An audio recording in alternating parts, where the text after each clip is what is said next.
More than a year ago, this subcommittee launched an investigation into digital markets.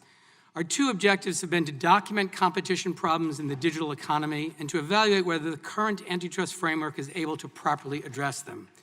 In September 2019, the chairman and ranking members of the full committee and the subcommittee issued sweeping bipartisan requests for information to the 4 firms that will testify at today's hearing.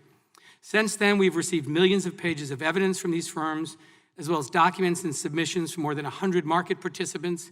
We also conducted hundreds of hours of interviews. As part of this investigation, we have held 5 hearings to examine the effects of online market power on innovation and entrepreneurship, data privacy, a free and diverse press, and independent businesses in the online marketplace. We've held 17 briefings and roundtables with over 35 experts and stakeholders in support of our work. This investigation has been bipartisan from the start. It's been an honor to work alongside my colleague, Congressman Jim Sensenbrenner, the subcommittee's ranking member, as well as the former ranking member of the full committee, Congressman Doug Collins. We work closely with all members of the subcommittee on both sides of the aisle who have taken this work seriously and studied these issues carefully. As my colleague, Congressman Ken Buck, recently commented, and I quote, "This is the most bipartisan effort that I've been involved with in 5.5 years of Congress," end quote. The purpose of today's hearing is to examine the dominance of Amazon, Apple, Facebook, and Google. Amazon runs the largest online marketplace in America, capturing 70% of all online marketplace sales. It operates across a vast array of businesses, from cloud computing and movie production to transportation logistics and small business lending. Amazon's market valuation recently hit $1.5 trillion, more than that of Walmart, Target, Salesforce, IBM, eBay, and Etsy combined.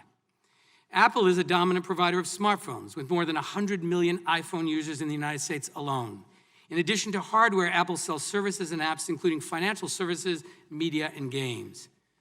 Facebook is the world's largest provider of social networking services with a business model that sells digital ads. Despite a litany of privacy scandals and record-breaking fines, Facebook continues to enjoy booming profits, $18 billion last year alone.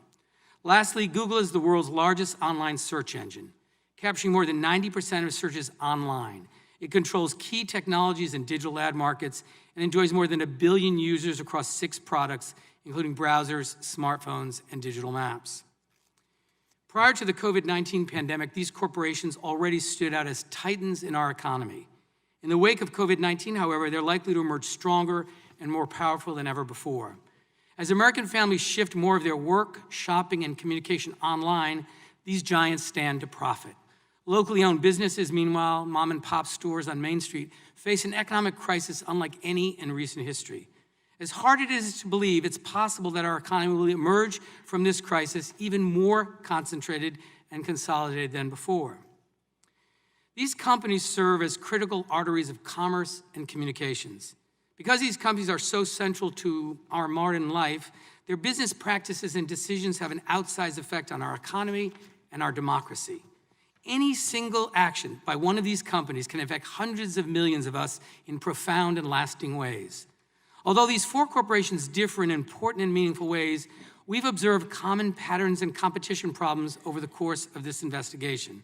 First, each platform is a bottleneck for a key channel of distribution. Whether they control access to information or to a marketplace, these platforms have the incentive and ability to exploit this power. They can charge exorbitant fees, impose oppressive contracts, and extract valuable data from the people and businesses that rely on them.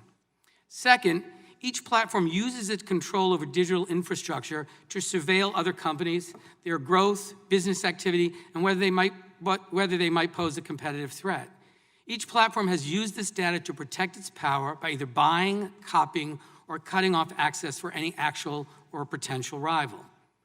Third, these platforms abuse their control over current technologies to extend their power, whether it's through self-preferencing, predatory pricing, or requiring users to buy additional products. The dominant platforms have wielded their power in destructive, harmful ways in order to expand. At today's hearing, we'll examine how each of these companies has used this playbook to achieve and maintain dominance and how their power shapes and affects our daily lives. So why does this matter? Many of the practices used by these companies have harmful economic effects. They discourage entrepreneurship, destroy jobs, hike costs, and degrade quality. Simply put, they have too much power. This power staves off new forms of competition, creativity, and innovation. And while these dominant firms may still produce some new innovative products, their dominance is killing the small businesses, manufacturing, and overall dynamism that are the engines of the American economy. Several of these firms also harvest and abuse people's data to sell ads for everything from new books to dangerous so-called miracle cures. When everyday Americans learn how much of their data is being mined, they can't run away fast enough. But in many cases, there is no escape from the surveillance because there's no alternative. People are stuck with bad options. Open markets are predicated on the idea that if a company harms people, consumers, workers, and business partners will choose another option. We're here today because that choice is no longer possible. In closing, I'm confident that addressing the problems we see in these markets will lead to a stronger, more vibrant economy. Because concentrated economic power also leads to concentrated political power, this investigation also goes to the heart of whether we, as a people, govern ourselves or whether we let ourselves be governed by private monopolies. American democracy has always been at war against monopoly power. Throughout our history, we've recognized that concentrated markets and concentrated political control are incompatible with democratic ideals. When the American people confronted monopolists in the past, be it the railroads or the oil tycoons or AT&T and Microsoft, we took action to ensure no private corporation controls our economy or our democracy. We face similar challenges today. As gatekeepers of the digital economy, these platforms enjoy the power to pick winners and losers, to shake down small businesses, and enrich themselves while choking off competitors. Their ability to dictate terms, call the shots, upend entire sectors, and inspire fear represent the powers of a private government. Our founders would not bow before a king, nor should we bow before the emperors of the online economy. And with that, I now recognize the ranking member.